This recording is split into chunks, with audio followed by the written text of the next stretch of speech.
This is EMS TV and you are watching EMS English News, and here are today's top stories. The Joint Parliamentary Committee is working to introduce the One Nation One Election system before the 2029 Lok Sabha elections. Committee Chairman PP Chaudhary said around 99% of the people and organizations who shared their views have supported the proposal. The committee is meeting experts, state governments and legal specialists to gather more suggestions. It has already held discussion with the Goa Chief Minister and state ministers. The proposal aims to hold Lok Sabha and State Assembly election at the same time. The government is still reviewing opinion before making a final decision. India is set to strengthen its naval power as the indigenous stealth warship INS Mahendri joined the Indian Navy in Visakhapatnam today. Defence Minister Rajnath Singh will attend the commissioning ceremony as the chief guest. INS Mahendri is the sixth stealth frigate under Project 17A and belongs to the Nilgiri class. It was designed by the Indian Navy's Warship Design Bureau and built by Mazagon Dock Shipbuilders Limited. The warship is equipped with advanced anti-submarine system, modern missiles and stealth technology, making it difficult to detect on radar. It will strengthen India's maritime security in the Indian Ocean and support peace and stability across the Indo-Pacific region.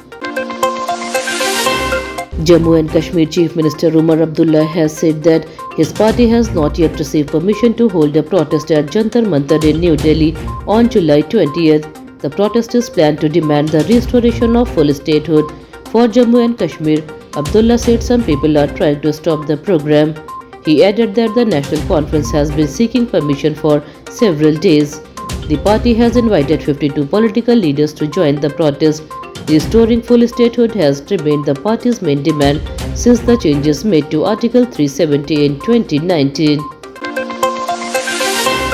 India and New Zealand have signed a historic free trade agreement during Prime Minister Narendra Modi's visit to Auckland. Prime Minister Modi and New Zealand Prime Minister Christopher Luxon also witnesses the signing of several memorandums of understanding. Modi said the FTA was completed in just 9 months, calling it a record achievement. He said both countries aims to double bilateral trade by 2030. New Zealand will invest $20 billion about 1.72 lakhs crore rupees in India over the next 15 years. The investment will support India's Viksit Bharat 2047 vision and strengthen economic ties between the two nations.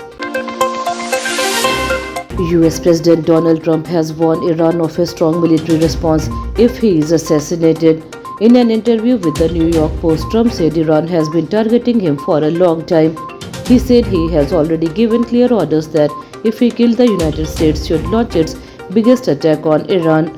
Trump also said talks between the US and Iran are still going on even though the recent ceasefire has ended. Meanwhile, reports say the US has moved some fighter jets away from Israel. Tensions remain high and the situation in the Middle East is being closely watched by the world. Former Bangladesh Prime Minister Sheikh Hasina has said that she plans to return to Bangladesh in December and surrender before a court. She made the statement during an interview with Reuters. Hasina said she is ready to face the legal process even if it puts her life at risk. She added that she wants to die on the soil of her own country. Hasina also said many senior leaders of the Awami League will surrender with her. She has planned living in India since leaving Bangladesh after anti-government protest in 2024. She did not announce the exact date of her return.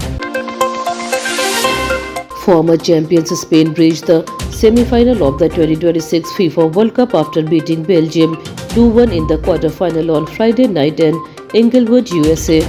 Spain took the lead after a costly mistake by Belgian goalkeeper Seny Lemens. Later, Michael Merino scored the winning goal to seal Spain's place in the last four. Belgium tried hard to make a comeback, but Spain's strong defense stopped every attack. Spain will now face France in the semi-final on July 14th. Football fans are eagerly waiting for this exciting match between two top European teams. The monsoon has become weak in 10 states including Madhya Pradesh and Rajasthan, and very little rain is expected over the next 5 days. Weather experts say rain clouds have moved from western India to the eastern region.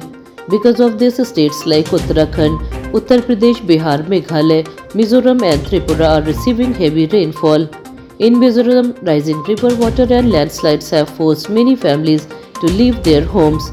Several tourists have been stranded for 4 days after a national highway was blocked. In Uttarakhand, landslides and heavy rain have closed many roads while one teenager died after drowning in a river. Authorities have asked people to stay alert and avoid risky travel. That's all for today's bulletin. We'll be back with more updates next time. Until then, this is Tamanna Rizvi signing off. Have a good day.